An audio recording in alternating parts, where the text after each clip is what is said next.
اے نبی مکرم، آپ ان لوگوں کو آدم علیہ السلام کے دو بیٹوں حابیل و قابیل کی خبر سنائیں جو بالکل سچی ہے۔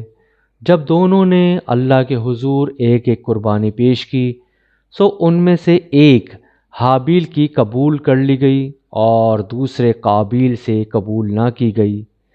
تو اس قابیل نے حابیل سے حسداً و انتقاماً کہا، میں تجھے ضرور قتل کر دوں گا۔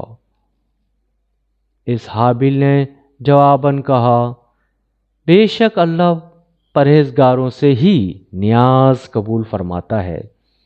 اگر تو اپنا ہاتھ مجھے قتل کرنے کے لیے میری طرف بڑھائے گا تو پھر بھی میں اپنا ہاتھ تجھے قتل کرنے کے لیے تیری طرف نہیں بڑھاؤں گا، کیونکہ میں اللہ سے ڈرتا ہوں جو تمام جہانوں کا پروردگار ہے۔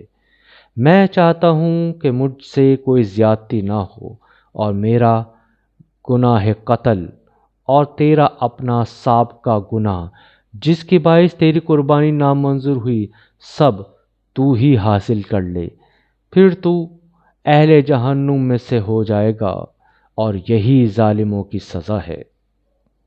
پھر اس قابیل کے نفس نے اس کے لیے اپنے بھائی حابیل کا قتل آسان اور مرغوب کر دکھایا، سو اس نے اس کو قتل کر دیا، پس وہ نقصان اٹھانے والوں میں سے ہو گیا۔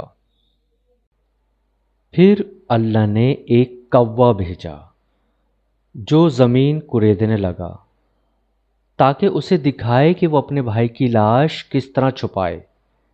یہ دیکھ کر اس نے کہا، ہائے افسوس!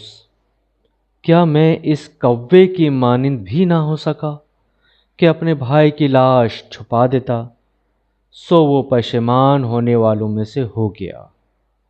اسی وجہ سے ہم نے بنی اسرائیل پر نازل کی گئی تورات میں یہ حکم لکھ دیا تھا کہ جس نے کسی شخص کو بغیر قصاص کے یا زمین میں فساد پھیلانے یعنی خون ریزی اور ڈاکہ زنی وغیرہ کی سزا کے بغیر ناحق قتل کر دیا تو گویا اس نے معاشرے کے تمام لوگوں کو قتل کر ڈالا، اور جس نے اسے ناحق مرنے سے بچا کر زندہ رکھا تو گویا اس نے معاشرے کے تمام لوگوں کو زندہ رکھا، یعنی اس نے حیات انسانی کا اجتماعی نظام بچا لیا۔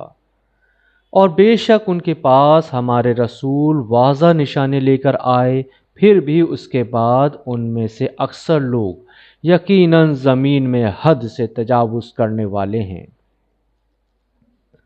بے شک جو اللہ اور اس کے رسول سے جنگ کرتے ہیں اور زمین میں فساد انگیزی کرتے پھرتے ہیں، یعنی مسلمانوں میں خون ریز، رہزنی اور ڈاکہ زنی وغیرہ کے مرتکب ہوتے ہیں، ان کی سزا یہی ہے کہ وہ قتل کیے جائیں یا پھانسی دیے جائیں، یا ان کے ہاتھ اور ان کے پاؤں مخالف سمتوں سے کاٹے جائیں، یا وطن کی زمین میں چلنے پھرنے سے دور یعنی ملک بدر یا قید کر دیے جائیں۔ یہ تو ان کے لیے دنیا میں رسوائی ہے، اور ان کے لیے آخرت میں بھی بڑا عذاب ہے۔ مگر جن لوگوں نے قبل اس کے کہ تم ان پر قابو پا جاؤ توبہ کر لی، سو جان لو کہ اللہ بہت بخشنے والا نہایت مہربان ہے۔ اے ایمان والوں، اللہ سے ڈرتے رہو اور اس کے حضور تک تقرب اور رسائی کا وسیلہ تلاش کرو، اور اس کی راہ میں جہاد کرو تاکہ تم فلاح پا جاؤ۔ بے شک جو لوگ کفر کے مرتکب ہو رہے ہیں، اگر ان کے پاس وہ سب کچھ مال و متاع اور خزانہ موجود ہو جو روئے زمین میں ہے، بلکہ اس کے ساتھ اتنا اور بھی تاکہ وہ روز قیامت کے عذاب سے نجات کے لیے اسے فدیے یعنی اپنی جان کے بدلے میں دے دیں، تو وہ سب کچھ بھی ان سے قبول نہیں کیا جائے گا، اور ان کے لیے دردناک عذاب ہے۔ وہ چاہیں گے کہ کسی طرح دوزخ سے نکل جائیں جبکہ وہ اس سے نہیں نکل سکیں گے، اور ان کے لیے دائمی عذاب ہے۔ اور چوری کرنے والا مرد اور چوری کرنے والی عورت، سو دونوں کے ہاتھ کاٹ دو اس جرم کی پاداش میں جو انہوں نے کمایا ہے۔ یہ اللہ کی طرف سے عبرتناک سزا ہے، اور اللہ بڑا غالب ہے، بڑی حکمت والا ہے۔ پھر جو شخص اپنے اس ظلم کے بعد توبہ اور اصلاح کر لے تو بے شک اللہ اس پر رحمت کے ساتھ رجوع فرمانے والا ہے۔ یقیناً اللہ بڑا بخشنے والا، بہت رحم فرمانے والا ہے۔ اے انسان، کیا تو نہیں جانتا کہ آسمانوں اور زمین کی ساری بادشاہت اللہ ہی کے لیے ہے؟ وہ جسے چاہتا ہے عذاب دیتا ہے اور جسے چاہتا ہے بخش دیتا ہے، اور اللہ ہر چیز پر خوب قدرت رکھتا ہے۔ اے رسول، وہ لوگ آپ کو رنجیدہ خاطر نہ کریں جو کفر میں تیزی سے پیش قدمی کرتے ہیں۔ ان میں ایک وہ منافق ہیں جو اپنے منہ سے کہتے ہیں کہ ہم ایمان لائے، حالانکہ ان کے دل ایمان نہیں لائے۔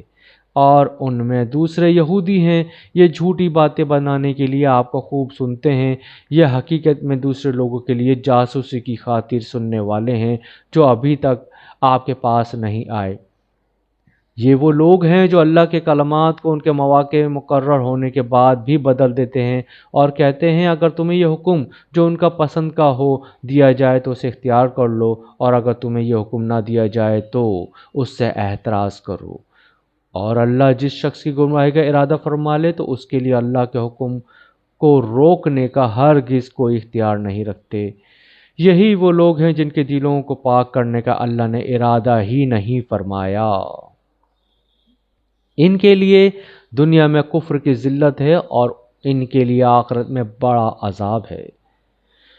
یہ لوگ جھوٹی باتیں بنانے کے لیے جاسوسی کرنے والے ہیں، مزید یہ کہ حرام مال خوب کھانے والے ہیں۔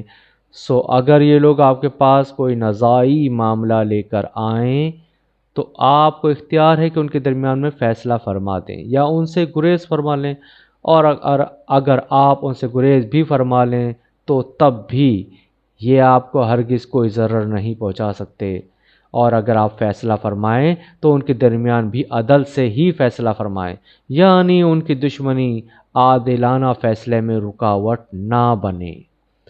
بے شک اللہ عدل کرنے والوں کو پسند فرماتا ہے۔